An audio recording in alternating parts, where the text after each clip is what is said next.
Truth Sikar के सामाइन, आज का हमारा किस्सा बहुत ही खूबसूरत हज़रत जुनैद बगदादी रहमतुल्लाह अलैह और एक नाई का वाक़या। हज़रत जुनैद बगदादी अपने मुरीदों के साथ बैठे थे। मुरीदों ने अदबन अर्ज़ किया, हजूर आप बहुत मुखलिस हैं, आपने ये इखलास कहाँ से सीखा? हज़रत जुनैद बगदादी रो पड़े और कहा, बेटा कुरान और हदीस तो मैंने उस्तादों से सीखा है, मगर इखलास मैंने एक नाई से सीखा है। इखलास किसे कहते हैं ये मुझे एक नाई ने बताया। मुरीदों ने कहा, हजूर नाई ने बताया, हमें भी तो बताएं। आपने लंबी सांस ली और कहा, फिर सुनो मेरे बच्चों। छोटी सी उम्र थी, माँ बाप ने मुझे मदरसे दाखिल करवाया। मेरे घर से मदरसे का सफ़र बहुत दूर था। एक दिन का सफ़र करके मेरे वालिद मुझे मदरसे लेकर पहुँचे। मेरे वालिद ग्रामी ने मुझे कहा, बेटा इतना सफ़र मुझसे बार बार नहीं होगा, अब जब तुम कुरान के हाफिज़ बन जाओगे फिर तुम्हें लेने आऊँगा। वालिद साहब चले गए। मेरे पास पैसे नहीं थे। खाना तो मदरसे से मिल जाता था, मगर वक्त गुजरने के साथ मेरे बाल बढ़ गए। उस्तादों ने कहा, बेटा अपने बाल कटवाओ, कंधों तक बाल रखना जायज़ है और सुन्नत भी है। कंधों से नीचे मर्दों के लिए बाल रखना खिलाफ सुन्नत है। तो खैर उस्तादों ने कहा कि बाल कटवाओ। पैसे मेरे पास थे नहीं। मैं बेबस होकर चल पड़ा और एक नाई की दुकान पर पहुंच गया। मैंने देखा कि इलाके का एक अमीर आदमी बाल कटवा रहा था।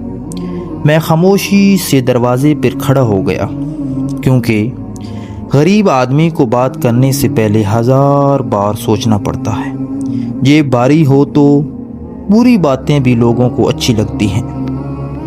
खैर नाई ने मुझे देखा और कहा, आप कौन हो बेटा और क्या कहना है? मैंने कहा, चचा दीन का तालिब इल्म हूँ, घर बहुत दूर है, बाल बढ़ गए हैं, उस्तादों ने क्लास से निकाल दिया है, जेब में पैसे नहीं हैं, रब के लिए मेरे बाल काट दोगे? नाई कैंची और कंघी साइड पर रखता है और जो शख्स कुर्सी पर बैठा था इलाके का अमीर आदमी था। नाई ने उसे कहा, जनाब क्या आप कुर्सी खाली कर देंगे? तो उस अमीर आदमी ने कहा, जनाब मेरा आधा सर अभी रहता है कटिंग के लिए। जनाब आपने सुना नहीं वो क्या कह रहा है, रब के लिए बाल काट दो। जनाब मैं आपको तो इंतज़ार करवा सकता हूँ, मगर खुदा को तो नहीं करवा सकता। वो बंदा समझदार था, उसने कहा, लो काट लो जनाब। नाई ने कहा, आओ बेटा यहाँ बैठो और मुझसे पूछा, बेटा जल्दी तो नहीं, क्योंकि रब के लिए काम करना है, क्यों ना मैं वज़ू कर लूँ। वो चला गया और वज़ू करके आया तो उसने कैंची पकड़ी तो कलमा पढ़ा, कंघी पकड़ी तो दरूद पढ़ा और मेरा माथा चूम कर मेरे बाल काटने शुरू कर दिए। ऐ मेरे शागिर्दों, मैं हैरान था, मेरे बाल ज़्यादा गिर रहे हैं या उसके आंसू। रो रो के मेरे बाल काटे। बाल काटने के बाद उसने मेरे जिस्म बालों से साफ़ किया और कहा, बेटा खुश हो? मैंने कहा, लू लू से दुआएं निकल रही हैं चचा आपके लिए। उसने कहा, बेटा मेरी फ़ीस देकर जानी है। मैंने कहा, चचा बताया तो था मेरे पास कुछ नहीं। उसने कहा, बेटा बस यही फ़ीस है, जब भी तुम्हारे बाल बढ़ें मेरे पास आकर बस यही कहना है, चचा रब के लिए मेरे बाल काट दो। उसने कहा, मुझे जेबें भर के वो मज़ा नहीं आया जो आज रब के लिए काम करके मज़ा आया है। मैं दावत फ़िक्र दे रहा हूँ। ट्रूथ सीकर्स उर्दू के सामाइन, कभी रब के लिए तहज्जुद के वक्त मुसल्ला बिछाया है? हम लोगों को दिखाने के लिए मस्जिद जाते हैं, कभी इसलिए भी गए हैं कि अगर हम मस्जिद ना गए तो हमारा अल्लाह नाराज़ हो जाएगा।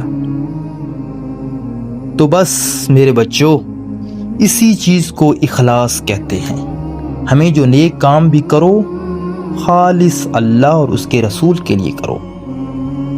ट्रूथ सीकर्स उर्दू के सामीन, ये किस्सा हमें बहुत ही अहम सबक सिखा रहा है। میرے عزیز دوستو، یہ قصہ ہمیں یہ سکھاتا ہے کہ اخلاص کسی بڑے مدرسے، کسی بڑے عالم سے یا کسی کتاب سے نہیں آتا، بلکہ اخلاص دل کی کیفیت کا نام ہے۔ وہ نائی نہ عالم تھا نہ مشہور تھا، لیکن اس کا دل خاص اللہ کے لیے دھڑکتا تھا۔ ہم میں سے ہر ایک کو خود سے سوال کرنا چاہیے، کیا ہماری نمازیں، ہماری عبادات، ہماری نیکیاں صرف اللہ تعالیٰ کے لیے ہیں؟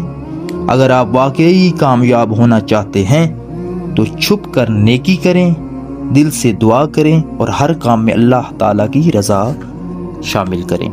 اگر آپ کو ہماری یہ ویڈیو اچھی لگی ہے تو ہمارے چینل کو سبسکرائب کریں اور لائک کریں اور اپنے دوستوں کے ساتھ شیئر کریں، اور ہمارے چینل کے ساتھ جڑ جائیں، اور آپ کو ایسے مزید اچھے سے اچھے قصے اور سائنسی معلومات آپ کو اس چینل سے ملیں گی۔ Thank you so much.